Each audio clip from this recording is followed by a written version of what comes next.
Quand je mange une fraise, je deviens toute rouge. Quand je mange une noix, je deviens marron. Quand je mange une banane, je deviens toute jaune. Quand je ne mange rien, il devient blanc. J'aime mieux les bonbons que le gigot de mouton. J'aime mieux la cannelle que les vermicelles. J'aime mieux les gâteaux que la soupe au poivron. J'ai de la confiture tout au long de la figure, du haut jusqu'en bas. Moustache de chat, gilet de poisson. Comme aujourd'hui, c'est son anniversaire, Monsieur Guillaume a décidé de cuisiner au restaurant. Le rat le voit passer. Où vas-tu, Monsieur Guillaume? Je vais au restaurant déjeuner d'un joli pâté, car c'est mon anniversaire et que c'est mon plat préféré. C'est une idée. Toutefois, je préfère la croûte de gruyère. Y en a-t-il au restaurant? Sûrement, c'est un restaurant élégant. Alors je vais avec toi. Dehors, il a beaucoup neigé. Sur le mur, une petite poule écrit dans un cahier. Où allez-vous, gros rat? Et Monsieur Guillaume?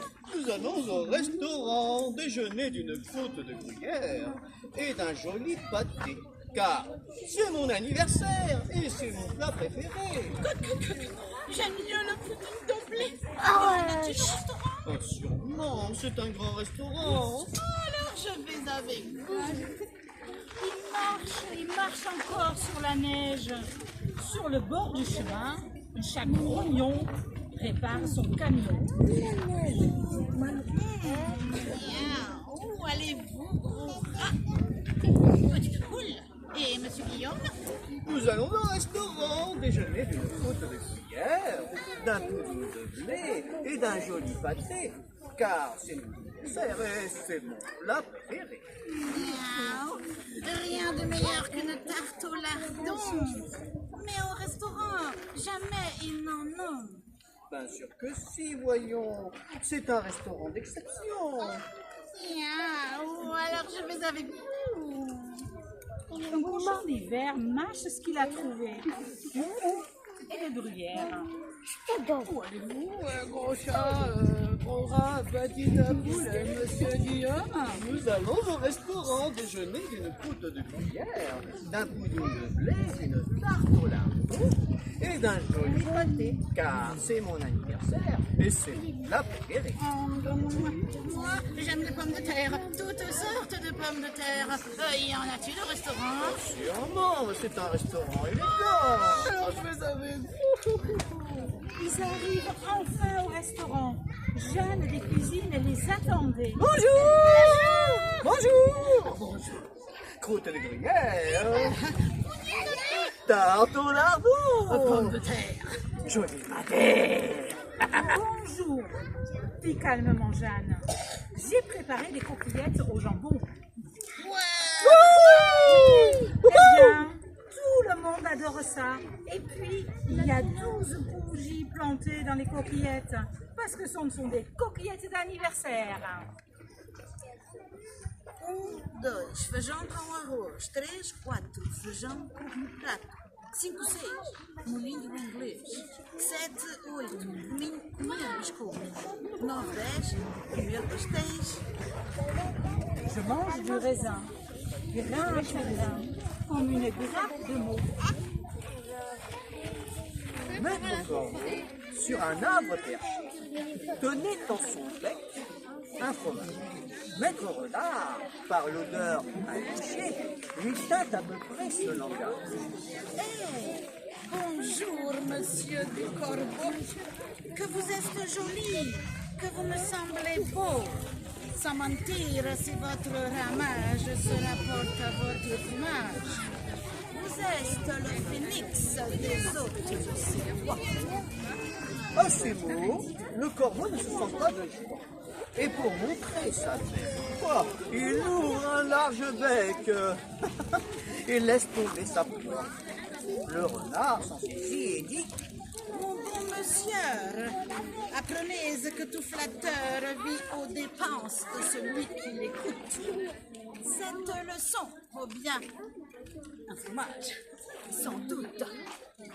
Le corbeau, honteux et confus, jura, mais un peu tard, qu'on ne l'y prendrait plus. Naar bed, zei de Emmelot. Eerst nog wat eten, zei Likkepot. Waar zal ik het halen, zei Lange Jan. Uit grootvaders kastje, zei Ringeling. Dat zal ik verklappen, zei het kleine ding. To bed, said Emmelot. Let's eat something first, said Likkepot. Where should I get it, said Lange Jan. From grandfather's cabinet, said Ringeling. I'm going to tell on you, said the little thing. Et maintenant, ma petite Madeleine. Il n'y en a plus. Va donc me chercher un paquet dans la réserve. Il n'y en a plus, papy. Il n'y en a plus. Tu veux dire que la réserve est... Il n'y en a plus. J'ai eu un petit creux cette nuit. un petit creux. Et tu as mangé les madeleines. 4 paquets.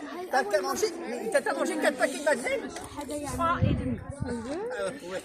Tu m'aurais pu m'en laisser une au moins pour mon café. J'ai oublié. T'as oublié. Je suis désolée, papy. Ah, désolé, je suis désolé. Tu sais moi ce que j'éprouve quand je mange ma madeleine, tu sais? Ah non, tu peux pas le savoir. Sinon tu m'aurais laissé une madeleine. Hein? Tu t'en fous de ton grand-père. Tu es une sauvage. Tu ne penses qu'à toi. Allez, vas-y. Va me chercher un carré de chocolat. Quoi? Chocolat aussi? Tu n'as pas mangé. Tu n'as pas mangé tout le chocolat quand même.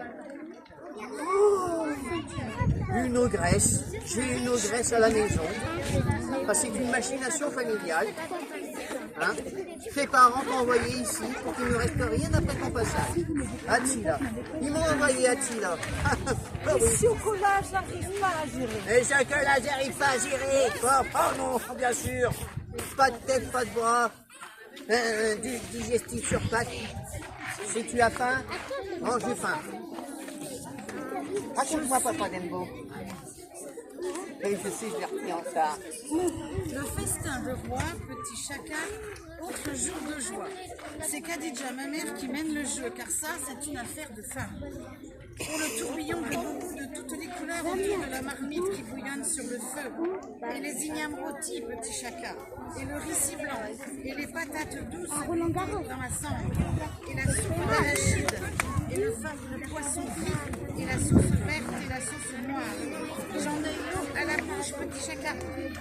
Toutes les occasions étaient bonnes pour faire un festin de roi. La première pousse de mil, le début des récoltes, l'arrivée de la pluie. Je suis courbette, la courgette, avec moi tout chouette. En ratatouille, en gratouille, en écrabouille, en entrouille, en tartouille, corne vide.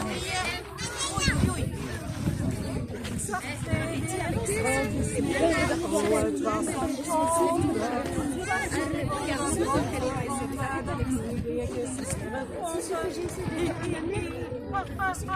Stond er bij de kinderna. Hi hi hi, ha ha ha. Hi hi hi, ha ha ha. Hi hi hi, ha ha ha. Hi hi hi, ha ha ha. Il était une fois une petite fille du village. On l'appelait le petit chaperon rouge. Un jour, sa mère, ayant fait des galettes, dit « Va voir comment se porte ta mère grand, car on m'a dit qu'elle était malade. Porte-lui une galette et ce petit pot de beurre. » Le petit chaperon rouge partit aussitôt pour aller chez sa mère grande, qui demeurait dans un autre village. En passant dans un bois, elle rencontra un père de loup, qui eut bientôt envie de la manger, mais n'osa à cause de quelques bûcherons qui étaient dans la forêt. Il demanda où elle allait. La pauvre enfant, qui ne savait pas qu'il était dangereux de s'arrêter à écouter le loup. Je vais voir ma mère grand et lui porter une galette avec un petit pot de beurre et que ma mère lui envoie. Demeure-t-elle bien loin? Oh oui, c'est par-delà le petit moulin que vous voyez tout là-bas. Là-bas, à la première maison du village. Eh bien, je vais bien aller voir moi aussi. Je m'en vais par ce chemin-ci et toi par ce chemin-là. Et nous verrons à qui plutôt il sera. Le loup se mit à courir de toute sa force par le chemin qui était le plus court. Et la petite fille s'en alla par le chemin le plus long, s'amusant à cueillir des noisettes, à courir après des papillons et à faire des bouquets des petites fleurs qu'elle rencontrait. Le loup ne fut pas longtemps à arriver à la maison de la mère Grande. Toc, toc. Qui est là? C'est votre petite fille, le chaperon qui vous apporte une galette et un petit pot de beurre que ma mère vous envoie. La bonne mère Grande qui était dans son lit, à cause qu'elle s'y trouvait un peu mal, lui cria Tire la chevillette, la bobinette, c'est rare. Le loup tira la chevillette et la porte s'ouvrit. Il se jeta sur la bonne femme et la dévora en moins de rien, car il n'y avait plus de 3 jours qu'il avait mangé. Ensuite, il ferma la porte et s'alla coucher dans le lit de la mère Grande. En attendant, le petit chaperon rouge, qui quelques temps après, heurta la porte. Toc, toc. Le petit chaperon rouge qui attendit la grosse voix de loup eut peur d'abord, mais croyant que sa mère Grande était enrhumée, répondit C'est votre petite fille, le petit chaperon rouge qui vous apporte une galette et un petit pot de beurre que ma mère vous envoie. Le loup cria en en dissoussant un peu sa voix. Tire la chevillette, la bobinette chérie. Le petit chaperon rouge tira la chevillette et la porte s'ouvrit. Le loup, la voyant entrer, lui dit, en se cachant dans le lit sur la couverture, Et ta galette et le petit pot de beurre sur la huche. Et viens te coucher avec moi. le petit chaperon rouge se déshabilla et alla se mettre dans le lit, où elle fut bien étonnée comment ce mère Grande était faite en son déshabillé. Elle lui dit, Ma mère Grande, que vous avez de grands bras. Et pour mieux t'embrasser, ma fille. Ma mère Grande, que vous avez de grandes jambes. Et pour mieux courir à mon enfant. Ma mère Grande, que vous avez de grandes oreilles. Et mon enfant. Ma mère Grande, que vous avez de grands yeux. C'est pour mieux voir mon enfant. Ma mère Grande, que vous avez de grandes dents. Et pour mieux te manger. et en disant ce mot, le méchant loup se jeta sur le petit chaperon rouge et la mangea. Pêche, pomme, poire, abricot. Il y en a une. Pêche, pomme, poire, abricot. Il y en a un qui est en trop. C'est Rico.